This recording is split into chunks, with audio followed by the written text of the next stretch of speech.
Hello friends, देव study से मैं पूनम कुमारी आपका बहुत बहुत स्वागत करती हूँ। दोस्तों, हम लोग जो है आधुनिक भारत के इतिहास को जानने का प्रयास कर रहे हैं और आधुनिक भारत के इतिहास में जो है हम लोग कई चीज़ों को यानी कई टॉपिक्स को पढ़ चुके हैं, जिनमें हम लोग भारतीय राष्ट्रीय कांग्रेस की स्थापना के बारे में पढ़े, फिर उनके सारे अधिवेशन पढ़े, फिर हमने 1905 का बंगाल विभाजन पढ़ा, फिर हमने 1907 का आपका कांग्रेस का विभाजन पढ़ा, फिर हम लोग 1916 का होम रूल आंदोलन पढ़े और आज जो है दोस्तों इस क्लास में हम लोग जो है रॉलेट एक्ट के बारे में पढ़ेंगे। रॉलेट एक्ट और जालियांवाला बाग जो हत्याकांड हुआ था 1919 में, उसके बारे में हम लोग पढ़ेंगे। ये दोनों जो टॉपिक है दोस्तों, रॉलेट एक्ट और जालियांवाला हत्याकांड, तो ये दोनों जो है एक दूसरे से जुड़े हुए, तो इसलिए इन दोनों टॉपिक्स को एक साथ पढ़ना जरूरी है। दोस्तों, रॉलेट एक्ट को पढ़ने से पहले हम लोग इसके यानी क्यों ये सब हुआ, क्यों इसकी आवश्यकता पड़ी, उसके परिप्रेक्ष्य में हम लोग जो है इसके बैकग्राउंड में जाते हैं, थोड़ा उससे संबंधित जानकारी लेते हैं। दोस्तों, हमने 1907 में देखा था कि किस प्रकार से जो है कांग्रेस दो भागों में विभाजित हो जाती है। मीन्स जो वैचारिक मतभेद थे पहले से चले आ रहे थे, वो खुल करके जो है सामने आपका आता है 1907 में। और यहाँ पर क्या होता है कि जो क्रांतिकारी विचारधारा के लोग थे, जिनमें कुछ कर गुजरने की क्षमता थी, इच्छा शक्ति थी, वो सारे जो है कांग्रेस से बाहर आ जाते हैं, यानी गरम दल वाले वो कहलाते थे, वो कांग्रेस से बाहर आ जाते हैं। और जो नरम दल वाले, जिनको ये लगता था कि अंग्रेज अच्छे हैं, पढ़े लिखे हैं, न्यायप्रिय है, वो हमारे साथ गलत नहीं करेंगे, अभी भले न्याय ना करें, इन फ्यूचर वो न्याय करेंगे। तो ये दो तरह की विचारधारा कांग्रेस के अंदर पनप रही थी बहुत टाइम से, और यह खुल करके आपको 1907 में सामने आती है। और जो यानी कि जो क्रांतिकारी विचारधारा के लोग थे वो बाहर चले जाते हैं, और उदारवादी यानी नरम दल वाले अंदर रह जाते, गरम दल वाले बाहर हो जाते हैं। इसके बाद क्या होता है दोस्तों कि कांग्रेस यानी कि कांग्रेस में चूंकि नरम दल वालों का प्रभुत्व रह जाता है और गरम दल वाले बाहर चले जाते हैं, तो यहाँ अंग्रेज क्या करते हैं कि कांग्रेस को यानी नरम दल वालों को सपोर्ट करते हैं, मुस्लिम लीग को सपोर्ट करते हैं, और जो गरम दल वाले जो क्रांतिकारी विचारधारा के लोग थे उनको क्या करते कि यानी कि पकड़ पकड़ के जेल में डालना शुरू कर देते, यानी कोई भी इल्जाम डाले लगाएं और उनको है उस दम पर जो है आपको जेल में डाल दिए। तो यहाँ क्या हो रहा था दोस्तों कि जो बड़े लीडर के अभाव के कारण है, जो यानी कोई बड़ी सभाएं नहीं हो रही थी, कोई बड़ी घटनाएं नहीं हो रही थी, क्योंकि बाल गंगाधर तिलक जी यानी जो बड़े लीडर में बाल गंगाधर तिलक जी, उस टाइम में लाला लाजपत राय, वो आपका अरविंद घोष, बिपिन चंद्र पाल, ये सब गरम दल के नेता के रूप में जाने जाते थे। तो यहाँ क्या हुआ कि लाला लाजपत राय जी इस घटना यानी कि कांग्रेस के विभाजन के बाद विदेश चले गए, और बिपिन चंद्र पाल और अरविंद घोष जो है ये लोग संन्यास ले लेते हैं, यानी राजनीतिक जीवन से ये लोग जो है इतना एक्टिव नहीं रह पाते हैं, और बाल गंगाधर तिलक जी को जेल भेज दिया जाता है। तो यहाँ पे क्या होता है कि यानी क्रांतिकारी विचारधारा को लीड करने वाले कोई नहीं रहते, बट ये भावनाएं जो है जन जन तक फैलने लगी थी इस काल तक, और ये जो भावनाएं थी जो जन जन तक फैल रही थी, ये धीरे धीरे जो है बढ़ ही रहा था। तो यहाँ 1917 तक आते आते क्या होता है कि ये भावनाएं जो है जन जन तक, यानी समझिए कि पूरे देश में है, जो धीरे धीरे ये भावनाएं जो है घर कर लेती, क्योंकि कांग्रेस जो है, जो कि नरम दल वालों का जिस पर प्रभुत्व था, वो कहीं ना कहीं असफल रहे, यानी उनकी जो कार्यप्रणाली थी इस प्रकार की थी, याचना, आपका रिक्वेस्ट, ये एप्लीकेशन के वगैरह से जो वो काम करते थे, और सरकार के ऊपर कोई फर्क पड़ता नहीं था। तो उनकी अचीवमेंट कुछ कांग्रेस की रही नहीं ऐसी की, यानी वो कुछ अंग्रेजों से इस तरह का हासिल ही नहीं कर पाए अपने कार्यप्रणाली के द्वारा कि जनता को उससे कुछ संतुष्टि मिलती। तो यहाँ जो है क्रांतिकारी भावनाएं जो है पूरे देश में चहु और धीरे धीरे फैलने लगी थी। हाँ, एक लीडर का अभाव जरूर था। तो यहाँ जो छिटपुट घटनाएं होनी आरंभ हो गई थी, यानी जो क्रांतिकारी लोग थे कहीं ना कहीं छिटपुट घटनाएं कर रहे थे। तो ये अंग्रेजों को ऐसा लगा कि ये घटनाएं कहीं बढ़े ना, ये कोई विकराल रूप ना धरे, या कोई बड़ी वारदात को ये क्रांतिकारी लोग अंजाम ना दे। इसके लिए उन्होंने जो है सिडनी रॉलेट की अध्यक्षता में एक टीम गठित की, दोस्तों ये सिडनी व्यक्ति का नाम है, ऑस्ट्रेलिया का एक शहर भी है, लेकिन ये ऑस्ट्रेलिया का शहर यानी ऑस्ट्रेलिया का ये व्यक्ति नहीं है, इसका नाम ही सिडनी रहता है। तो ये सिडनी रॉलेट की अध्यक्षता में क्या होता है, एक टीम गठित की जाती है और इनको ये जिम्मेदारी दी जाती है कि आप ऐसा कुछ नियम, ऐसा कुछ कानून लाओ कि इन जो भी ये क्रांतिकारी विचारधारा, उग्र विचारधारा के जो लोग हैं, जो अपने देश के लिए कुछ करना चाहते हैं और अंग्रेजों का नुकसान करना चाहते हैं, तो उसको यानी उसको दबाया जा सके, उनके मन में डर को पैदा किया जा सके।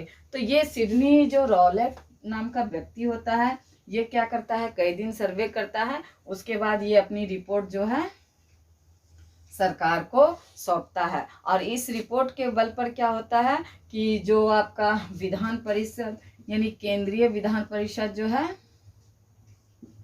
इस यानी एक कानून पास करती है जिसका नाम रहता है आपका रॉलेट एक्ट। चूंकि ये सर रॉलेट की अध्यक्षता में यानी कि इस कानून को पास किया जाता है, उनके द्वारा बनाया जाता है, तो इस वजह से यह नाम दिया जाता है आपका रॉलेट एक्ट। तो ये आपका 1917 में पास होता है। इन्होंने तो यानी कि बहुत रिस्पेक्टेबल नाम दिया है दोस्तों, रॉलेट एक्ट मीन्स नाम सुन के लगता है कि बहुत बड़ा काम किया गया होगा इसके थ्रू, लेकिन ऐसा काम कुछ नहीं है। इसे हिंदुस्तानी जो है दोस्तों काला कानून कहते थे। तो काला कानून यानी इसका नाम तो बहुत रिस्पेक्टेबल है रॉलेट एक्ट, लेकिन हिंदुस्तानी जो है इसको काला कानून की संज्ञा दी। क्यों दिए, इसके पीछे भी बहुत बड़ा कारण है दोस्तों। ये जो रॉलेट एक्ट जब लाया गया 1917 में, तो इसके थ्रू क्या नियम यानी लागू हुआ हिंदुस्तानियों के ऊपर कि यानी अंग्रेजों का जो भी मन करे, जिस भी व्यक्ति का के ऊपर उसको डाउट हो, उसको लगे कि ये व्यक्ति सही नहीं है, इसका कार्यप्रणाली सही नहीं, या ये अंग्रेजों के लिए अच्छा नहीं हो सकता, या इन फ्यूचर ये नुकसान कर सकता है, तो बस उसको शक के बिना पर उसको पकड़े, धरे और आपको जेल में डाल दिए। यानी उसको बताना नहीं है कि आपको क्यों पकड़ा जा रहा है, या ना उसको बताना है ना उसके किसी रिलेटिव को बताना है, बस उठाएं और जेल में डाल दिए। उस टाइम का भी कोई लिमिटेशन नहीं, 2-4 साल भी रख सकते हैं, और कहा जाता है कि कई लोगों को अनंत समय तक भी जो है यानी अनिश्चित काल तक भी वो लोग रख सकते थे। तो यहाँ पर जब यह कानून यानी रॉलेट एक्ट लागू किया गया, तो हिंदुस्तानियों ने इसको काला कानून कहा, क्योंकि यह जो है बिना दलील, बिना अपील और बिना वकील का कानून इसको कहा गया। यानी कि आप अपनी दलील नहीं दे सकते, जब आपसे कोई पूछेगा ही नहीं आपको गिरफ्तार करने टाइम कि आपको क्यों गिरफ्तार किया जा रहा है, तो आप दलील कैसे दोगे, तो आपको दलील देने का भी मौका नहीं दिया जाएगा। अपील यानी कि आपके पेरेंट्स चाहे आपके घर वाले चाहे आपके रिश्तेदार चाहे वो आपसे मिलना चाहे, आपको छुड़ाना चाहे, तो वह भी यानी उसको भी बताया नहीं जाएगा, उससे आपको मिलने नहीं दिया जाएगा। फिर वकील यानी आप अपने लिए वकील अगर करना चाहे उस चीज़ के लिए कि हमको इस चीज़ से छुटकारा मिलना चाहिए, तो आपको जब कानून के तहत यानी बताया ही नहीं जाएगा कि आपका क्राइम क्या है, आपने किया क्या है, आपको क्यों गिरफ्तार किया जा रहा, तो वहाँ वकील का भी कोई मतलब नहीं रह जाता था। तो यहाँ इस कानून को काला कानून इसलिए कहा गया कि यहाँ ना तो दलील देना अनिवार्य था, यानी दलील देने का ऑप्शन भी नहीं था, अपील करने का भी ऑप्शन नहीं था, और वकील का भी कहीं कोई ऑप्शन नहीं था। आज हमारे संविधान में दोस्तों यानी कि यह व्यवस्था है कि अगर आपको कोई पुलिस पकड़ने आती है, तो वहाँ पे क्या है कि आप सबसे पहले उससे पूछोगे कि हाँ हमको गिरफ्तार क्यों किया जा रहा है, सबसे पहले वो आपको अधिकार है। दूसरा, अगर आपको फिर भी नहीं बताया जा रहा है, तो आपको 24 घंटा यानी बंदी प्रत्यक्षीकरण के तहत आपको 24 घंटा के अंदर जो है नज़दीकी मजिस्ट्रेट के सामने आपको उपस्थित किया जाएगा, और वहाँ जो है आप यानी अपने बारे में पूछ सकते हैं कि क्यों मुझे गिरफ्तार किया गया है, या खुद को जो है निर्दोष साबित कर सकते हैं। किंतु वहाँ ये जो यानी ये रॉलेट एक्ट के तहत जो ऐसा कोई व्यवस्था नहीं था, तो जाहिर सी बात है इसका विरोध तो होना ही था। पूरे देश में जो है इसका विरोध होना आरंभ हो गया इस काले कानून के खिलाफ, जो कि बिना दलील, बिना अपील और बिना वकील के कानून के रूप में जाना जाता है। तो इतना तो क्लियर हो गया दोस्तों। अब क्या हुआ, चूंकि यह इतना गलत कानून था दोस्तों, किसी को पकड़े बिना कोई कारण, बिना किसी गलती के, मूड हुआ, किसी के ऊपर शक हुआ, बस उठाए और उसको क्या किया, जेल में बंद कर दिए। तो जाहिर सी बात है विरोध तो पूरे देश में इसका होना ही था। उसके बाद क्या होता है दोस्तों, लगातार इसका विरोध जो चल रहा होता है पूरे देश में। उसके बाद क्या होता है, 6 अप्रैल 1919 को क्या होता है दोस्तों, देशव्यापी हड़ताल की घोषणा कौन करते हैं, गांधी जी। गांधी जी भी क्या होता है दोस्तों, इस टाइम तक एक्टिव हो चुके हैं, किंतु ये इस टाइम जो है दोस्तों क्षेत्रीय नेता के रूप में जाने जाते थे। मीन्स लोगों से इतना कनेक्टिविटी इनका इस काल तक नहीं हो पाया था, किंतु ये राजनीति में आ चुके थे। हम लोग जानते हैं कि 1917 में जो है चंपारण सत्याग्रह के थ्रू और अहमदाबाद जो मिल मजदूर हड़ताल हुआ था उसके थ्रू, खेरा सत्याग्रह, ये सब इनका हो चुका था, लेकिन लोगों के बीच इतनी पैठ इनकी नहीं थी। और इन्होंने क्या किया कि शांतिपूर्ण हड़ताल की, यानी जो है देशव्यापी हड़ताल की घोषणा की। लेकिन क्या हुआ, ये देशव्यापी हड़ताल यानी अहिंसात्मक रूप ना रख करके, यानी इस टाइम तक गांधी जी अहिंसा का पूरी तरह से इस्तेमाल नहीं कर पाए। ये जो है धीरे धीरे जो हिंसात्मक रूप लेता चला गया। धीरे धीरे लोग जो है ट्रेनें जलाने लगे, बैंक लूटने, बैंकों को जलाने लगे, बसें जलाने लगे, यानी अंग्रेजों की जो भी संपत्ति थी, जो भी उनसे जुड़े चीज़ें थी, उन सबको आग लगाने लगे, जलाने लगे, यानी कि उनके विरोध का प्रदर्शन जो है उग्र होने लगा। उसके बाद 9 अप्रैल को क्या हुआ कि पंजाब, ये जितना भी जो वारदातें हो रही थी, यानी एक्टिवली जो है ये आपका पंजाब और आपका लाहौर, जो कि अभी पाकिस्तान का हिस्सा, लेकिन उस टाइम तो हमारे भारत का हिस्सा था दोस्तों। तो ये दोनों क्षेत्र जो है ये ज़्यादा यहाँ पर ये यानी इस हड़ताल का असर देखा जा रहा था, इस विरोध का असर। तो यहाँ पर क्या किया गया कि गांधी जी जो है आपके पंजाब जा रहे थे, किंतु उनको जो है रोक लिया गया हरियाणा के पलवल के आसपास, और उन्हें जो वापस मुंबई की गाड़ी पकड़ा दी गई, यानी उन्हें पंजाब जाने ही नहीं दिया गया। और पंजाब और लाहौर में ये विरोध जो है बहुत बड़े पैमाने पर चल रहा था। तो यहाँ एक यानी 2 नेता रहते हैं आपको दोस्तों, एक रहते हैं सत्यपाल और एक सैफुद्दीन किचलू। सैफुद्दीन किचलू, तो इसको क्या करते हैं दोस्तों, ये लोग जो है यानी ये क्रांतिकारी रहते हैं। इनको क्या करते हैं कि ये अंग्रेज इस रॉलेट एक्ट के तहत जो है गिरफ्तार कर लेते हैं, यानी कि अब इनकी ना दलील सुनी जाएगी, ना इनकी अपील चलेगी, और ना ही जो है इनको लिए कोई वकील काम कर सकेंगे। तो यहाँ लोगों को समझ में आ गया कि यानी इसको पकड़ा क्यों गया है और इनके साथ अब सुलूक क्या किया जाएगा।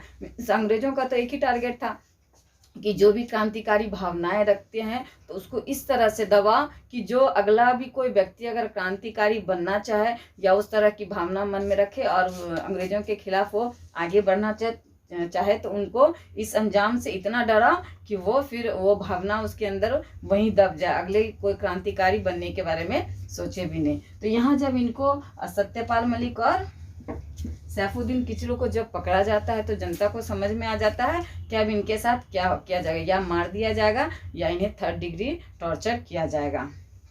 तो इसके विरोध में क्या होता और जगह जगह जो है प्रदर्शन होने लगता है। तो 10 अप्रैल को क्या होता है, लोग जो है उस काल में जो DC ऑफिस यानी डिप्टी कमिश्नर के घर के बाहर क्या करते हैं कि लोग जो है धरना प्रदर्शन करने लगते हैं, यानी देशभक्ति का नारा देते हैं, उनके खिलाफ जो है प्रदर्शन करने लगते हैं, इनका नाम ले लेके नारा देते हैं। तो वो जो डिप्यूटी कमिश्नर रहता है वो इतना ज़्यादा चिढ़ जाता है, इतना ज़्यादा उसको बुरा लगता है, इतना ज़्यादा वो इरिटेट हो जाता है कि वो क्या करता है, पुलिस को कॉल करता है और कहता है कि इन लोगों को डराने के लिए जो है गोलियां चलवा। तो वहाँ वो क्या करता है कि रियल में जो है पुलिस जो है गोलियां चलवा देता है उस भीड़ के ऊपर। तो वहाँ क्या होता है कि उस भीड़ की वजह से यानी उस गोलियों की वजह से लगभग जो है 10-12 लोगों की मृत्यु हो जाती है। तो ये जो गुस्साई भीड़ थी और उससे बुरा लगा कि एक हम अपने नेता को छुड़ाने के लिए इनके पास आग्रह करने आए, अपनी बातें रखने आए, इन्होंने हमसे बात भी नहीं की और हमारे लोगों को, इतने लोगों को गोली चलवा करके मरवा दिया। तो वहाँ जो गुस्साई भीड़ थी दोस्तों, उसने क्या किया कि इसकी जो बिल्डिंग थी, इनका जो घर था, वहाँ यानी आगजनी कर दी, आग में जला दिया, यानी आगजनी कर दी। उसके घर में क्या किया दोस्तों, उस बिल्डिंग में आग लगा दिया। यानी ये जो घटनाएं थी स्टेप बाय स्टेप देखिए बढ़ती जा रही है। 6 तारीख को, 9 तारीख को, 10 तारीख को, इस तरह से क्या हुआ कि ये घटनाएं स्टेप बाय स्टेप विकराल रूप धरती जा रही थी। तो यहाँ अंग्रेज जो है कहीं ना कहीं परेशान हो रहे थे। उन्हें लग रहा था कि कहीं 1857 की क्रांति वाला हाल फिर से ना हो जाए, इस तरह की स्थितियां बन रही थी। तो उन्होंने क्या कि 11 तारीख को एक मीटिंग रखी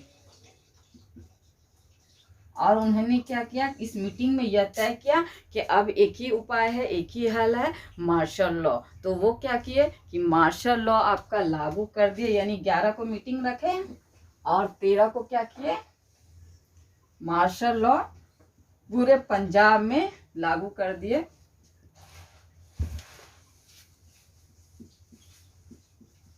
मार्शल लॉ, तो मार्शल लॉ जो है आपका अमृतसर में यानी पंजाब में लगा दिए, स्पेशली अमृतसर में। ये आपका 13 तारीख की घटना है, 13 अप्रैल 1919।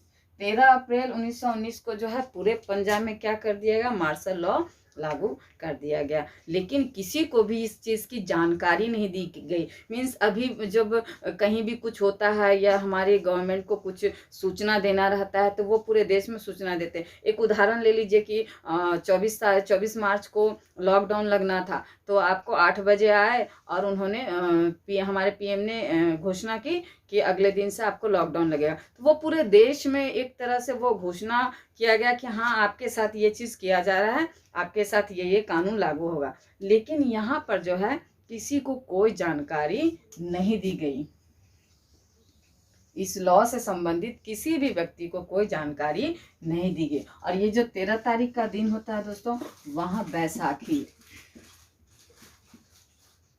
बैसाखी का त्यौहार मनाया जाता है। यानी फसल पकने के उपलक्ष्य में ये त्यौहार मनाया जाता है। पूरे पंजाब में ये त्यौहार बहुत ही यानी धूमधाम से मनाया जाता है। जगह जगह मेले लगते हैं। तो यहाँ पर जो है जगह जगह दोस्तों मेला लगा हुआ था। एक पशु मेला भी लगा हुआ था, यानी पशु का भी मेला लगता था वहाँ। यहाँ तक जो है लोग घूम फिर रहे हैं मेले में, झूला उला सारा कुछ है, पशुओं की खरीद बिक्री हो रही है उस मेले में। तो यहाँ सब कुछ नॉर्मल था। आपका 2 बजे के आसपास क्या करता है, 2 बजे के बाद जो है जनरल डायर क्या करता है, ये मेले को जो है रद्द कर देता है। यानी मेले से क्या करता है, उस मेले को बंद करवा देता है। तो मेला जब बंद होता है तो लोग क्या करते हैं, वहां से जो धीरे धीरे है उस मेले से बाहर निकलने लगते हैं। एक पार्क रहता है दोस्तों आपका, लगभग आपका 6-7 एकड़ में एक पार्क रहता है और उसके 5 गेट रहते हैं। तो लोग क्या करते हैं कि धीरे धीरे उस मेले से जो यानी लोग घूमने निकले थे मेला में, पशु मेला में, वो लोग धीरे धीरे क्या करते हैं कि आपका इधर आना आरंभ कर देते हैं इस पार्क में। क्योंकि यह पार्क बहुत बड़ा था दोस्तों, 6-7 एकड़ में फैला हुआ था। तो धीरे धीरे जो लोग इस पार्क के तरफ जो है मूव करने लगते हैं, यानी आने लगते हैं। बगल में आपका अमृतसर जो स्वर्ण मंदिर है, वहाँ पर भी चूंकि पर्व का टाइम था तो लोग तीर्थ के लिए भी निकले थे लोग, तो कुछ वहाँ से भी लोग आ गए थे। यानी धीरे धीरे जो है यहाँ लोग इकट्ठा होना शुरू हो गया दोपहर के बाद। और यहाँ पर सब लोग अनजान है दोस्तों। एक व्यक्ति यानी कि ये जो सैफुद्दीन किचलू सतपाल मलिक को छुड़ाने के लिए जो कुछ क्रांतिकारी लोग यहाँ इकट्ठे होने वाले थे, यानी उसी मैदान में 5 से 6 बजे के बीच जो है वो लोग इनके लिए यानी इनको छुड़ाने के लिए जो है मीटिंग करने वाले थे कुछ क्रांतिकारी। और बाकी सब लोग अनजान जो है आते जा रहे हैं। और कहा जाता है कि उस पार्क के जो है 5 गेट थे, जिसमें 4 गेट जो है लॉक था, यानी उसका ताला, गेट में ताला लगा हुआ था। और दीवारें जो है लगभग 10 फीट ऊंची थी, जिसको कि कूद करके कोई फांद भी ना पाए। और ये एक गेट था, यानी सिर्फ एक गेट खुला हुआ था जो, और बाकी सारे जो गेट उसके बंद थे। तो यहाँ पर क्या हो रहा था दोस्तों, पुलिस तो एक्टिव है हर जगह, और पुलिस किसी को भी रोक नहीं रही है अंदर आने से। मीन्स जैसे अब मार्शल लॉ लगा है, तो नियम के अनुसार अगर आप कहते जो लोग धीरे धीरे इकट्ठा हो रहे, भीड़ इकट्ठा हो रहे, यानी मार्शल लॉ के अनुसार आप कहीं भी भीड़ इकट्ठा नहीं कर सकते, कहीं सभा नहीं कर सकते, कहीं 2-4 लोग खड़े नहीं हो सकते हैं, ये नियम होता। लेकिन चूंकि ये सब अनजान लोग थे, तो धीरे धीरे जो घूमने निकले, जो अमृतसर मंदिर आए थे, स्वर्ण मंदिर, वहाँ से भी, पशु मेला से भी, साधारण जो मेला था वहाँ से भी, और ऐसे ही पर्व का दिन था तो ऐसे भी लोग घूमने के लिए निकले हुए थे। तो सब धीरे धीरे जो है आपका पार्क में घुस रहे थे। शाम तक क्या होता है, लगभग 10 से 20 हजार लोग जो है यहाँ इस पार्क में इकट्ठा हो जाते हैं।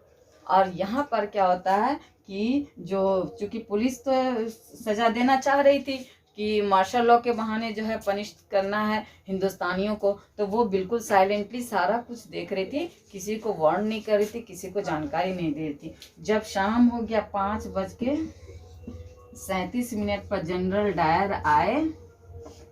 2 गाड़ियां थी दोस्तों, 2 गाड़ियां उसके पास थी, जो कि आपका यानी वो मशीन लगा हुआ था गोलियां चलाने के लिए। लेकिन कहा जाता है कि ये रास्ते इतने तंग थे कि वो जो दोनों गाड़ियां थी वो अंदर नहीं आ पाई। लेकिन फिर भी उसने क्या किया कि सैनिकों को अंदर आने को कहा, सैनिक अंदर आए। और कहा जाता है कि जनरल डायर ने 3 मिनट का टाइम दिया, यानी उसने घोषणा की कि आपके पास 3 मिनट का टाइम है, आप लोग जो है यहाँ से निकल के भाग सकते हो तो भाग जाओ। अब 10 फीट से 10-12 फीट की दीवार थी, उसे फांदना भी आसान नहीं था। एक गेट है, गेट पे पुलिस है, बंदूक धरे खड़ी है। उसके बाद 3 मिनट का टाइम तो ऐसा होता है दोस्तों कि आप सोचने में ही, जब आपके जान के ऊपर खतरा हो, तो वहाँ तो लोग ऐसे भी नर्वसनेस में कुछ सोचता नहीं है, दिमाग काम नहीं करता है। और कोई ज़्यादातर लोग तो वहाँ फैमिली के साथ आए थे, अकेले हो तो आप किधर भी जान बचा करके भाग सकते हो। लेकिन अपने फैमिली के साथ जब वो माँ है, बहनें हैं, बेटी है, बेटा है, बूढ़ा है, जवान है, बच्चा है, सब तरह के लोग हैं, तो वहाँ पर कुछ भी जो समझ में किसी को, यानी कोई कुछ समझ पाता। उससे पहले क्या हुआ कि 3 मिनट का टाइम खत्म हो गया, और जनरल डायर ने क्या किया कि गोलियां चलवाने की आज्ञा दे दी। वहां कहा जाता है कि 1600 जो है गोलियां वह चलवाता है।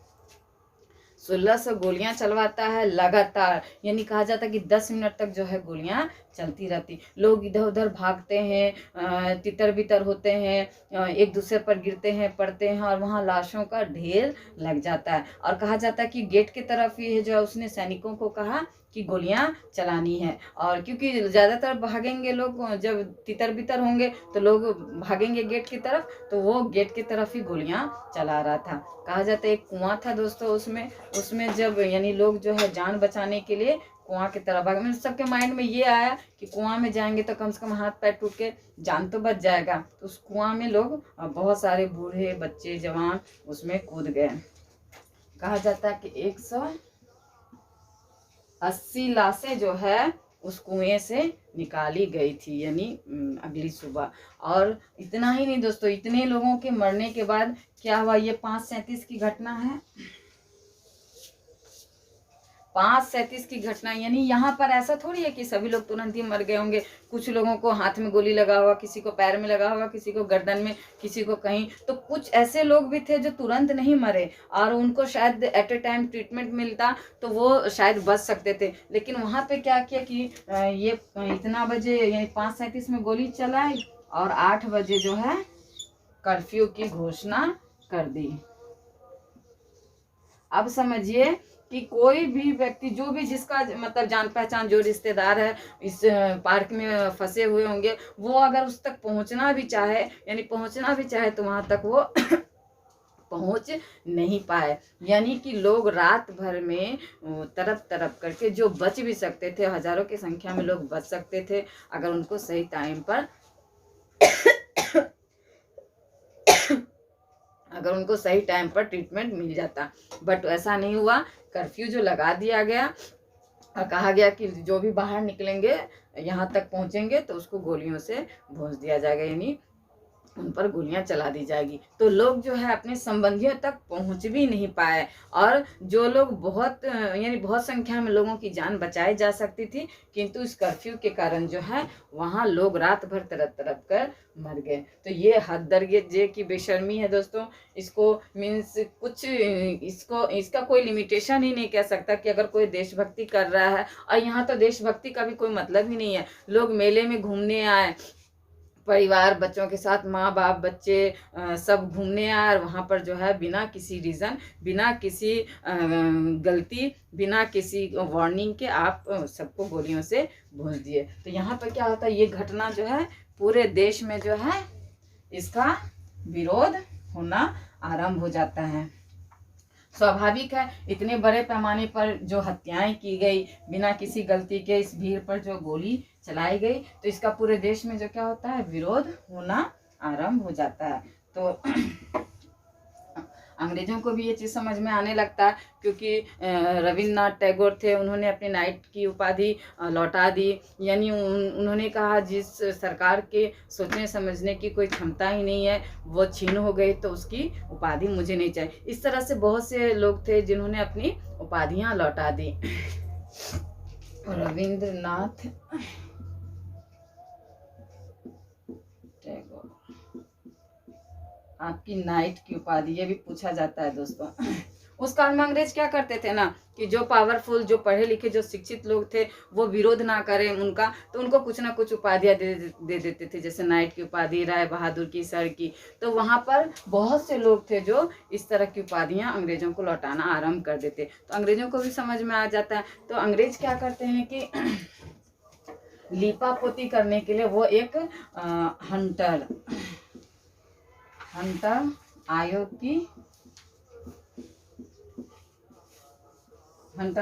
की यानी एक कमिटी गठित करते हैं, और इसमें 5 सदस्य अंग्रेज रहते हैं, प्लस 3 जो है आपके हिंदुस्तानी रहते हैं। तो हिंदुस्तानी भी कैसे लोग रहते हैं दोस्तों, जिनको कुछ ना कुछ अंग्रेजों के द्वारा उपाधियां दी गई होती, जैसे सर, राय बहादुर इत्यादि। तो इस तरह के लोग क्या करेंगे, जो खुद इनके उपाधि से दबे हुए हैं, तो वो तो इनका ही सपोर्ट करेंगे। तो वहाँ क्या किया गया कि लिपापोती किया गया, यानी आंकड़े में कहा गया कि जो यानी हजारों की संख्या में जो मौत हुई, तो वहाँ कहा गया आपका 480 का आंकड़ा बताया गया आपका, जो कि हजारों की संख्या में मृत्यु हुई। दूसरा जो आपका जिसने गोलियां चलवाने की जो अनुमति दी, जनरल डायर, तो उसको यानी उसको बिल्कुल बरी कर दिया गया। उनको ये कहा गया कि बस इतना कहा गया कि हाँ इससे गलती हुई, लेकिन इसने जो भी गलती की इसने अपने देश प्रेम के लिए क्या, मीन्स उसने अपने सरकार के हित के लिए, सरकार की भलाई के लिए, अपने देश प्रेम के लिए ये सारे चीज़ों को, यानी इतनी जो हत्याएं की, उसको, इस घटना को अंजाम दिया अपने, यानी उसको देश प्रेम का जो है लिबास पहना दिया गया इन हत्याओं को, यानी कि कहीं से भी उसे गलत नहीं ठहराया गया। तो ये जब हंटर आयोग की रिपोर्ट आई दोस्तों, तो इससे संतुष्ट तो भारतीयों को होना ही नहीं था। मीन्स इतनी बड़ी घटना को अंजाम दिया किसी व्यक्ति ने, और उसे जो है उस देश प्रेम का जामा पहना दिया। यानी अगर भारतीय अपने देश प्रेम के लिए अंग्रेजों का विरोध करे तो उसे गोलियों से भूंस दो, और वो गोलियों से भूंजने वाला जो है अपने देश के लिए देश प्रेमी हो गया। तो ये जस्ट ऑपोजिट था। तो इससे संतुष्ट तो भारतीयों को होना ही नहीं था। तो भारतीयों ने क्या किया, एक तहकीकात कमेटी गठित की। तहकीकात कमेटी, और इसके तहत जो है दोस्तों इस पर तहकीकात की गई, यानी इस घटनाओं को जो है छानबीन किया गया, इसके ऊपर मंथन किया गया। लेकिन क्या हुआ कि ये तहकीकात कमेटी की रिपोर्ट के बदौलत भी जो है कांग्रेस कुछ कर नहीं पाई, और इसका यानी कुछ हल नहीं हो पाया, कोई सज़ा नहीं दिया गया। वहाँ जो है यानी अंग्रेज़ों के जो हाउस ऑफ कॉमन्स है वहाँ पर यानी इनका इस चीज़ का विरोध किया गया, क्योंकि थोड़ा यहाँ जो है हिंदुस्तानी भी वहाँ पर एमपीज़ के रूप में थे, तो वहाँ तो उनको विरोध किया गया।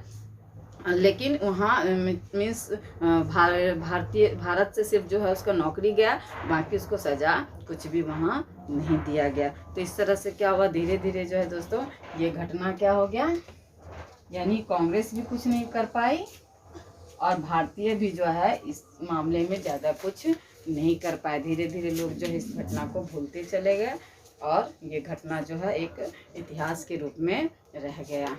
चलिए दोस्तों, आज हम लोग पढ़ लिए रॉलेट एक्ट और जालियांवाला बाग। इससे यानी इस टॉपिक से संबंधित जितनी जानकारियाँ थी, इस घटना से संबंधित, वो सारा कुछ मैंने आप लोगों को बताया।